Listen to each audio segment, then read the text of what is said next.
10 advanced preparedness products for the seasoned prepper. Hello, my friends. This is The Art of Prepping. Hope everyone's doing good today. I've noticed over the years that the beginner prepper typically avoids certain products, and they don't know how certain things work. They don't even know of certain things. It typically comes later. And over the years of myself preparing, just even in a very generalized manner, just general preparedness, I have certainly found that there are some things that I only gravitated toward in the later years. Some things that I really didn't want to even deal with. I knew that they were probably important, but I had to filter it out of my thinking because it was actually a bit too overwhelming, and I just didn't have the knowledge base to do anything with it. And so fast forward to today, I feel like I have the big picture view now.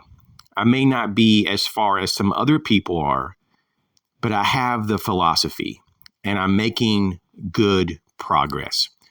And I think that's just the best that you can do. So what are some examples? I have 10 examples here of things, products, if you will, that are certainly more advanced and that you only see typically the seasoned prepper, buy these items, use these items, promote these items. And the first is freeze-dried foods. Freeze-dried foods. Now, sometimes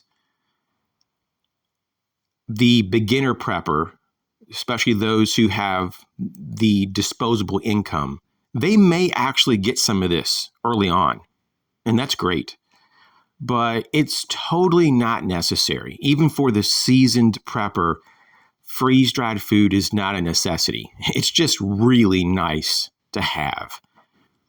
And it's not just because it has a really long storage, capability. The shelf life is very good, but it's a format of food in which that preserves the nutritional value the best. And that really means a lot.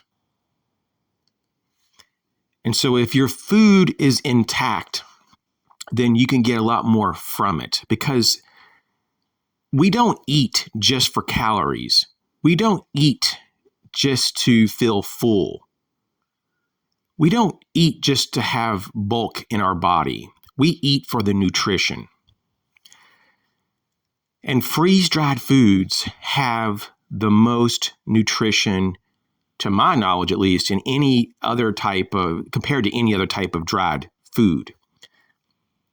So there's like dehydrated foods.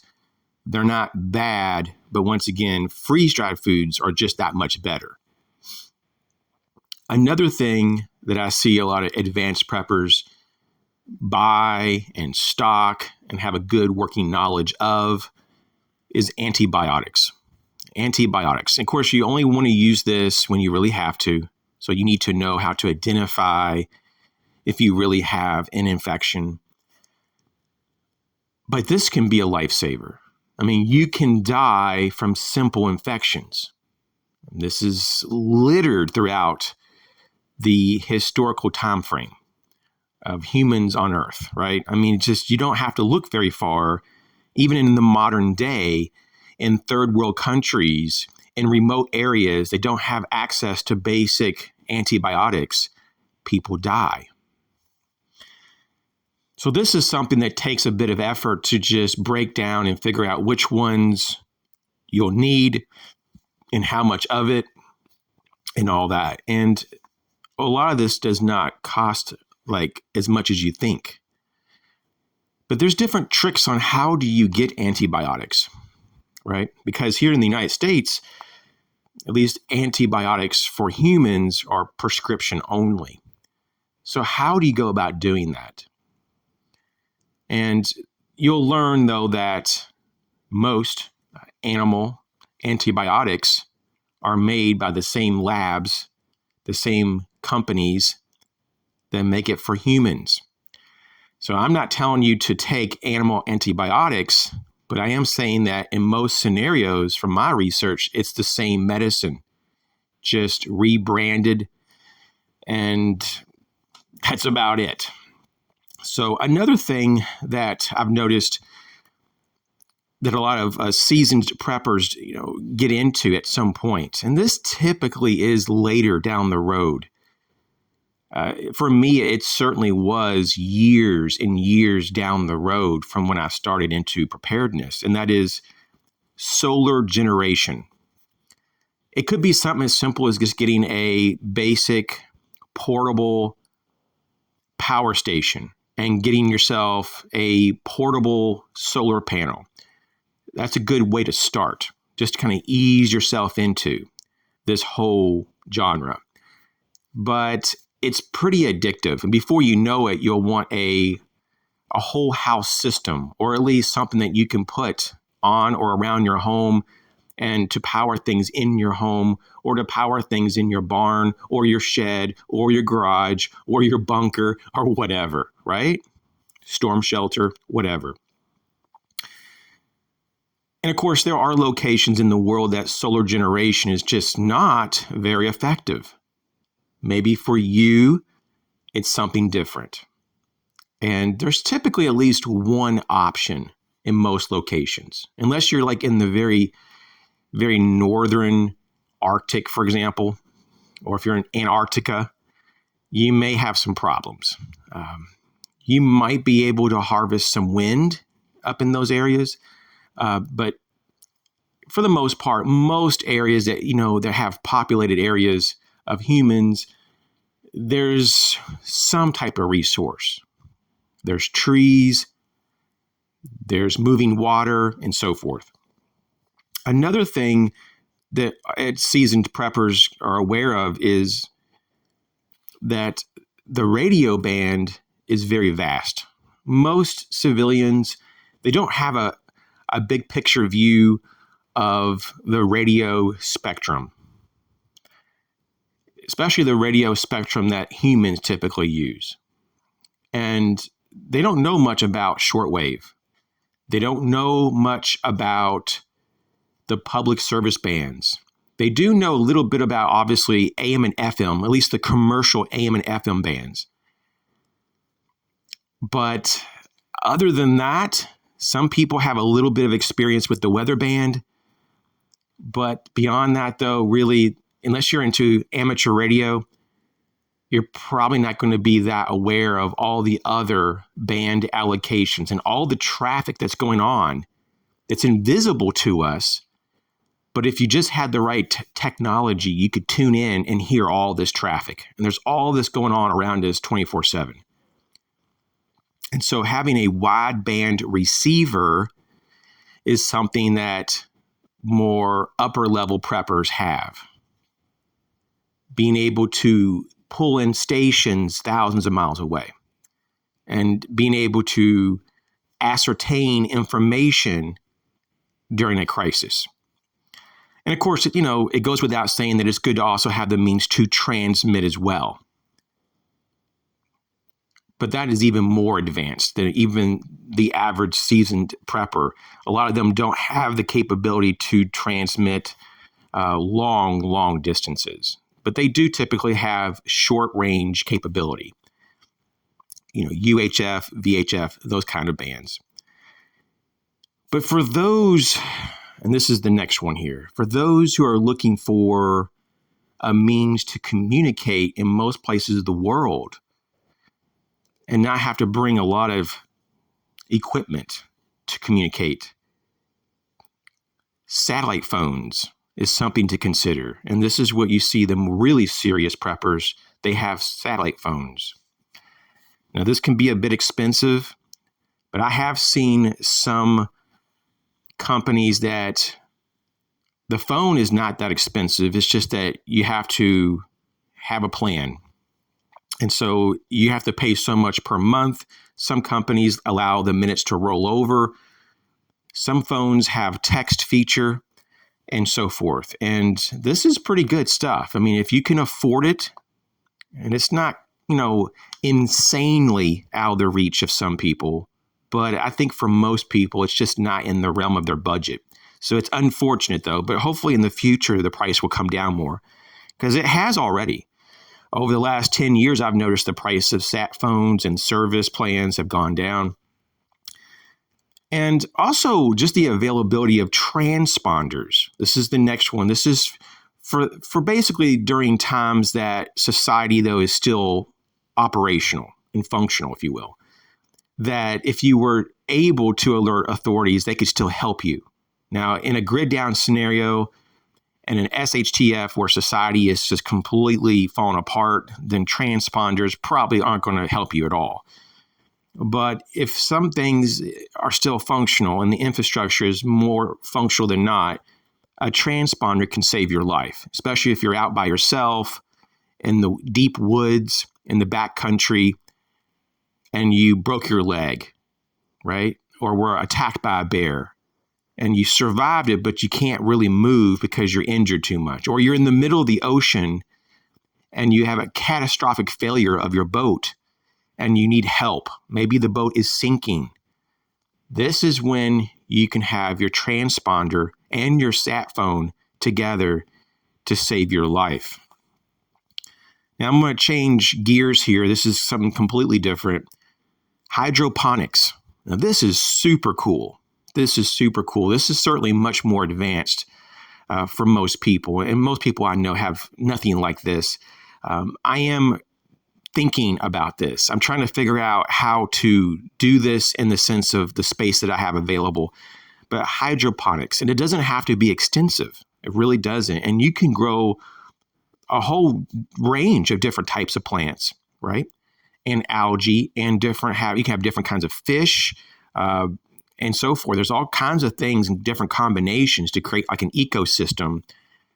These hydroponic systems are just really neat. They basically, it's almost like a complete ecosystem that works together to feed, each element feeds on each other.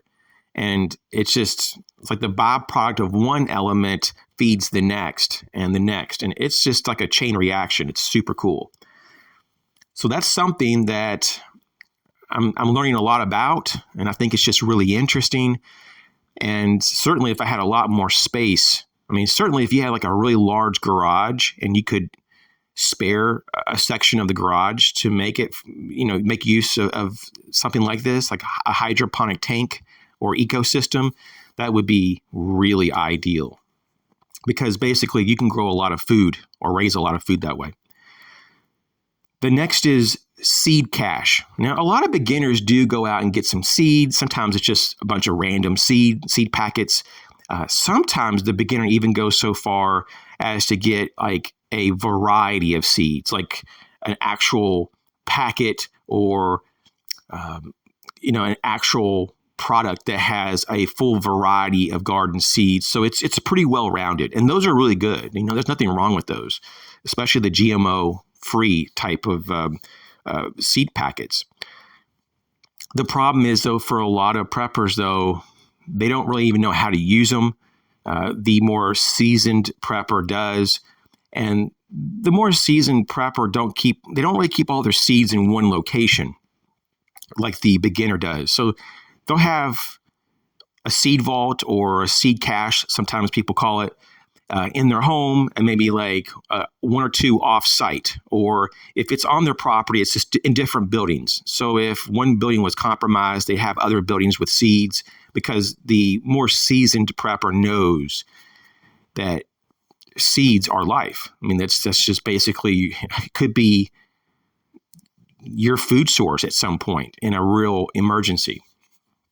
So having seed caches, some people even store them underground. They'll get these sealed seed containers, put them into underground vaults, and basically, have them down there for a number of years. And then when they feel like, or when they know that typically those seeds go bad or they need to be switched out, they do that. And they keep fresh seeds underground, sealed. Another idea here, talking about underground. What about the underground shelter? This is really fun. This is where preppers like to kind of dream. And the seasoned prepper, though, stops dreaming and they actually make it a real reality. And so it could be a bunker. I mean, it could be something that cool. Most people have nothing like that, though. I would say personally, probably a very small number of people have a real bunker or anything that's close to a bunker. Probably just a few percent of people on this, like even on this whole genre that even has that. In terms of preppers, probably just 1 or 2% maybe have a bunker. But everybody else, they dream about it.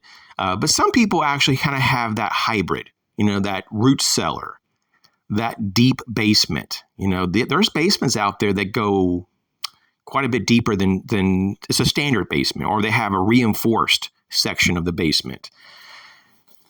What about storm shelters?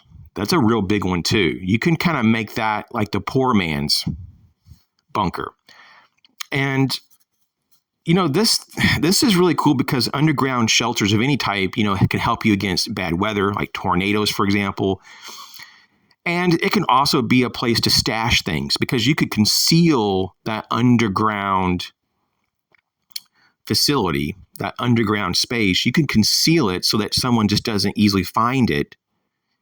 And it could just be a location for resources. Or if you had to go there for shelter or for protection, it could be another option. And lastly, I just want to highlight the NBC mask, the nuclear, biological, and chemical mask. There's so many different brands and names for this. I'm just going to say that it's just NBC mask. But they are, for worst case scenarios, an option to help you move out of an area. So if there was a nuclear war and you were kind of caught within the realm of the exposure, for me, I would try to just bunker in and, shelter in as much as possible and try to wait until the radioactive decay breaks down enough so that I can get out. That's typically at least 2 weeks. But you could also wear your NBC mask when you're evacuating out of that area once it's at least somewhat safe enough to travel, to get away from ground zero. And even though this is number 10, the NBC mask, I just want to put this as a side note that it's really good to have potassium iodide.